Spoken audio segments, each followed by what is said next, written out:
Hello, magandang umaga, magandang tanghali at magandang gabi po sa inyo lahat. Ako po ang inyong kaibigan, si Roy Cipolito mula po sa The Kaibigan Podcast.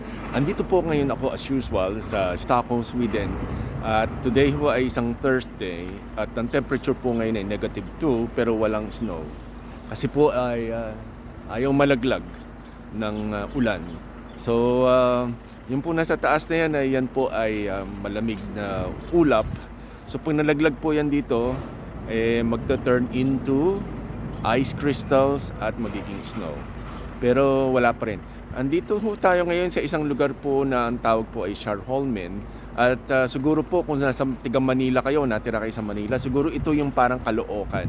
So umiikot po tayong dahanan. Ito po ay commercial center. Kasi ganito po ang sistema po karaniwan po sa Western Europe is yung commercial center, talagang commercial center. Tapos yung sa labas na commercial center, yung mga bahay-bahay doon, hindi ka pwedeng magtayo ng commercial. 'Di ba sa atin kasi lahat ng kalsada lahat nilalagay ng tindahan. Dito po, hindi ho lahat ng lugar pwede kang magtayo ng negosyo o pwede kang magtayo ng opisina or opisina siguro pwede pero hindi ka pwedeng magtinda. Alam niyo yun, pwede kang pumasok doon sa building pero wala siyang tindahan na para bang open to the public na yung labas-masok ng tao. Ito po mga tindahan po yan. Tapos sa ilalim po nito, ito po kasi fountain to fountain. So inalis nila kasi malamig. So pag nagyelo baka may maglakad, may madulas, delikado po yun. So ilalim po nito meron po kami nung pinaka-subway dito. Tapos ay dito yung malaki-laking mall sa likodan ko. Yung building po na gray na yan, yan po ay mall. And then maglalakad tayo ng konti. Dito minsan tumatambay mga tao. Yung kulay white na yon, ano yun, para siyang tiangge. May nagtitinda po ng mga prutas, gulay po doon. At like that one again. Ayan. So may mga restaurants dito, tindahan, cafe. Yung other side po nitong parang pool nito, simbahan po yan. Tapos yung lahat po ng mga pinupuntahan ng tao, nakapaligid po dito. And then kung makikita nyo po doon sa matataas na building po na yun po ang umpisa ng residential part. So pag sinabing residential, talagang hindi ka pwedeng magtayo ng mga negosyo sa baba, hindi ka pwedeng magtinda, mag-iwan ng gamit sa labas, sa magkalat, kasi may sisitat sa iyo. At dito kasi yung matigas ang ulo, pinagkakakitaan para maghirap ka, para magtanda. So dito po kasi, hindi lang po dito sa Sweden, pag kayo nagkamali ho kasi, ay hindi nyo pwedeng idahilan na nagmamadali, hindi alam, or nakalimutan, o may malapit lang yung pupuntahan. Dito pag mali, talagang mali. So ang mga tao napipilitan sumunod kasi wala kang choice. Mahal po mga penalties po dito. Like for example, kung mahuli ka nung wala kang ticket sa public transport, pag binayaran mo immediately, yung mismong habang hinuhuli ka, lalampas po ng mga over 6,000 pesos. So, mas madali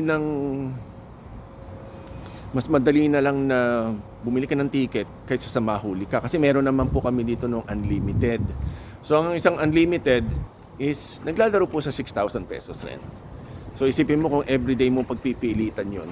Tapos, pag hindi ka agad nagbayad, may ano pa yon extra bayad, extra singil tsaka ibabayad po nung babayaran mo later on. At hindi ka makakalusot kasi dito po kasi nakadikit ho lahat ang dokumento mo and everything. So dali kang mapuntahan.